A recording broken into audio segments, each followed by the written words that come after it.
Believe it or not, the majority of Americans out there, they take Social Security early at 62. That's the stat. Whether that's the right decision or not really depends on your unique situation.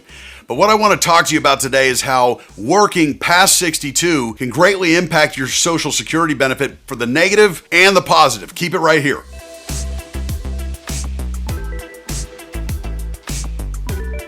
Good day, everybody. Chris Heerlein here, CEO of Reap Financial, host of Wealth Radio on News Radio KLBJ, and host of Retire Ready TV on News Channel 36. That's KXAN right here in Austin. Thanks for making us part of your day. We drop new content every Wednesday on this channel. If you like what you see, hit the subscribe button down below. All right, so what I want to focus on today is how working past age 62 can really make an impact both positively and negatively in some cases when it comes to your Social Security. So we'll start with the fact that full retirement age for most of you is 66 or 67. That depends on your birth date. So if you have not hit full retirement age, let's say your full retirement age is 66.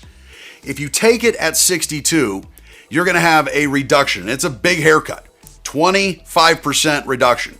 If your full retirement age is 67, it's even greater than that. Now, some would argue, yeah, Chris, I'm going to take a smaller check because of the penalty, but I'll be getting a smaller check for a longer period of time. True. But depending on how long you live, you may be leaving tens, if not hundreds of thousands of dollars that you've paid in for the last 30, 40 years. You could be leaving those on the table. So be aware that there is a penalty when you take it early. This is listed on your Social Security statement. It also shows you what it would be at 62, 63, 64, and beyond. But that's how the first penalty works with those of you under full retirement age. So then what happens when you hit full retirement age? At that point, you can continue working and receive 100% of your Social Security benefits with zero penalty whatsoever. Now, you'll likely still be paying tax on the Social Security benefit, but after you hit full retirement age, you can still be working and not have a penalty. All right, so let's talk about what happens if you're working your early retirement age. So you haven't hit that full retirement age of 66, 67, and you're taking Social Security. Well, what happens is obviously, I mentioned you're going to have a penalty because you took it early, but there's also something called an earnings cap. And the way that the earnings cap works is if you're working, taking Social Security, and you're making over $21,000 and change, they start hitting you with this new penalty.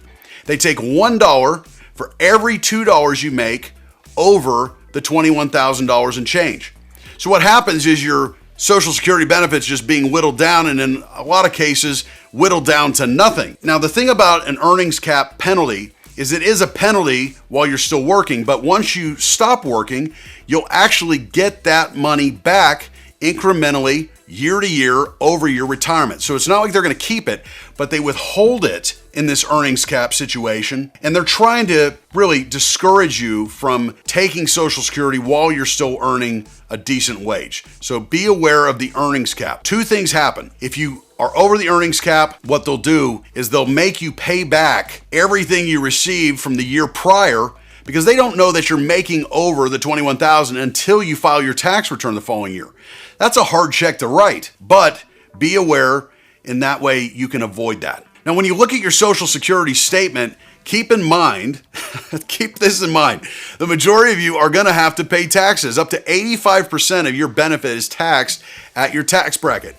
And, historically, the limits have been very low on income to get under them and have your Social Security not be taxed. So we typically just assume that those of you that are married, listen, your income has to be under $34,000 to pay zero tax. That's poverty level. $44,000 or less, 50% of it's taxed. And then if you're over the $44,000, 85% of it's going to be taxed. But the reason I bring this up is because you can't take the benefit amount on your Social Security statement at face value. You need to plan around the fact that taxes are going to be taken out of that, Medicare is going to be taken out of that, and you don't want to shortchange yourself in your long-term planning. When it comes to Social Security and your net worth, what we've seen over the last few years is this growing trend where more and more successful families should take it early as 62.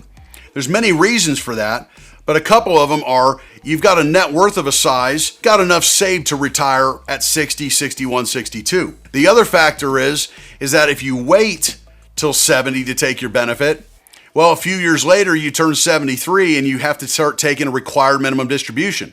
If you've saved a lot, you've got a high net worth, chances are you're going to have a huge required minimum distribution, which means you're going to be paying more tax on a larger check that you were deferring through the years. So there's several factors here. But if you have a net worth of $2 million or more, there's a good chance you may be a candidate to take it early. So timing is everything. Okay, you don't want to just willy-nilly take your benefits because you could be leaving tens, if not hundreds of thousands of dollars on the table.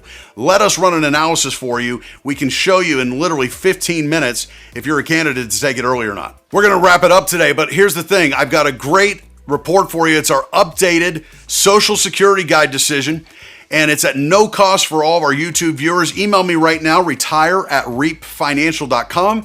That's retire@reapfinancial.com, and my team will have it on its way to your inbox. Until we see you next Wednesday, all the best.